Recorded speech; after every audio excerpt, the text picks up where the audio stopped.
Hello, everybody. Scott Golden here, Golden Opportunities Coaching. Welcome to those of you who are new. Welcome back to those of you who are seasoned veterans of what we do around here. What we do around here is we break down social, emotional, and coaching related topics into discernible language for your benefit. We try to do that as often as we possibly can, and we usually put up somewhere between 3 to 5 audios a day for people when we're here. It's just easier for me to record in batches. Anyway, like, subscribe, comment below if that's something that you're interested in. And today we're going to talk about signs that you may have, easy for me to say, in a lower emotional quotient or lower self-awareness. There are 10 things I want to go through real quickly here. So the first is if you have a lower emotional intelligence quotient. So emotional intelligence is the idea that you can anticipate what people think and you can understand where people are coming from emotionally. It's a little different than empathy because you don't necessarily have to fully care about a person's emotional state. It's just that you can understand how they're thinking and have a relationship with different emotional states so that you can connect with the potential of being empathetic to them if need may arise. If you are a person that has a lower emotional quotient, then you are more likely to struggle with feeling like an outsider much of the time, or like people are not being real with you, or you're a black and white thinker and you can't imagine people feeling differently than the way you feel. This can cause trouble in the development of both romantic and social relationships because that disconnectedness creates problems. Now, the next one is excuses. So here's a harsh reality that a lot of people don't want to deal with. You can make history or you can make excuses. You can't do both at the same time. This is factual. So if you want to and you've had a rough go of it, there are ways you can make excuses and blame other people and blame your circumstances and blame a lot of things. And that's not to say that there aren't unfortunate circumstances that cause us to go off track or get derailed. Happens to everybody, happens to the best of us, the most intelligent, the most beautiful, the most lucky, the most supported, can still happen to you too. But fact of the matter is, after it happens, what are you going to do about that situation? If you don't have a natural mindset that excuses can only take you so far and they're only temporary initial reactions, then you tend to have low self-awareness because the reality is the majority of people, except outside of your inner circle, really don't care what your excuse is. They care about whether you produce results. They care about whether what needs to get done gets done. And so the real challenging thing, especially in a political year like this, people with lower self-awareness are often very exposed because they put very black and white thoughts into things like politics or religion or social issues, and they can't conceptualize that people have not only the right and freedom, but the choice to have ideas different than their own. It's great that you have political ideologies. It's great that you have a religious identity. It's great that you have social causes you care about. But just because a person doesn't care about them doesn't mean that you have a right or the obligation or should take advantage of judging them in a way, because at the end of the day, opinions are just perceptions, and they really don't matter in 5 minutes, 5 months, or 5 years. If someone has a different opinion, then you learn from it if you can, and if you really are uncomfortable with it, just walk away from that connection. Standing and fighting with somebody usually leads to disagreements blowing up and getting worse.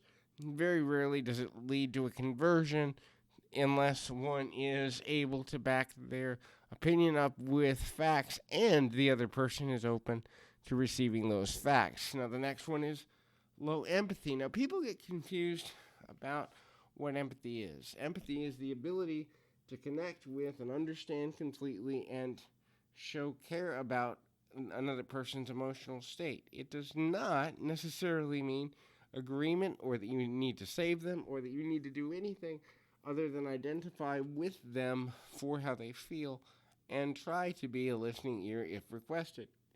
A lot of times people think, "Oh, well, if I'm truly empathic, I'll do something." And in a lot of cases that is true, but if a person is emotionally stunted or less self-aware, they're going to think the world should see things the way that they do and only that way, and that is actually quite illogical and creates a lot of problems for a number of different people. So, what is the next thing?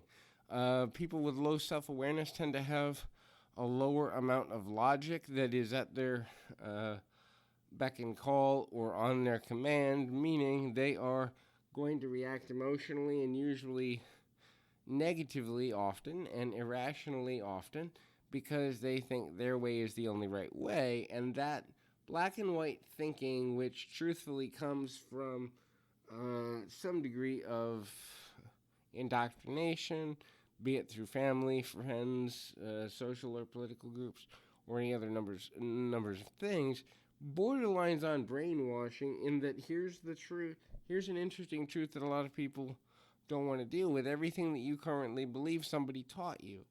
Doesn't necessarily mean that you believe it as much as you adopt it, because it's easier than examining things for yourself.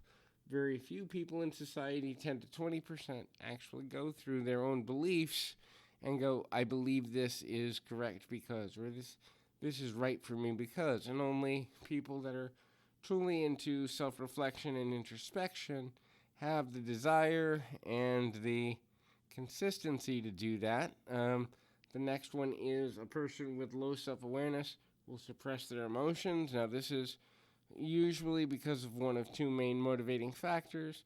Either A, they are struggling to find people that they feel they can be open with, especially as it relates to negative emotions, or B, they've been conditioned and taught to believe that their emotional state doesn't matter anyway, so sharing that information really doesn't mean anything and is actually a waste of time, energy, and effort. And if a person has been taught to believe that within family structure, it is only through relearning the value of emotions, usually with the hand of a professional of some sort, a coach, counselor, psychologist, or other person, can they begin to look at things from a new light and perspective, which is useful and necessary, but often quite hard for people to do.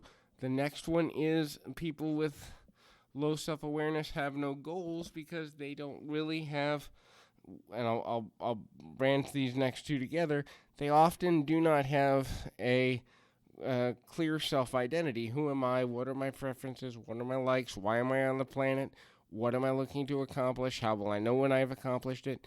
These things are extremely difficult to accomplish when you don't have a good self-image, and even harder to accomplish when you haven't had the time or been taught to find an interesting and unique view that is your own self-identity. This especially happens for people in the last two generations, where identity has been primarily determined through media, television, radio, and identity of celebrity. Not that there weren't celebrities before, but the last two generations, so let's say 40 years, we've seen much more determination by celebrity factor and social media culture than we have individual introspection, which creates challenges and problems because it's hard to be truly unique. The next one is a person with low self-awareness often has difficulty focusing because they're always trying to find themselves in one way or another, and then that works for a little while, and then when it stops working, there's almost like an emotional and mental reset, which then creates life to be harder for them to find their emotional balance, which creates a difficulty in focusing and following through on goals, aspirations, if they have them. And then the final one is low levels of self-control. A person who has very low self-awareness often does not have a strong relationship with the idea that actions and consequences as it relates to themselves truly matter. And if a person doesn't believe what they do matter, then they often are only looking to feel good, and they will do whatever it takes to feel good, even if it could lead to them being physically hurt, emotionally hurt, or in somehow negatively affected, and that becomes extremely difficult. So hopefully this has been helpful for you. Until next time, I encourage you, like, subscribe, comment below, and ultimately keep your feet on the ground, your mind in the moment. Till next time, everybody.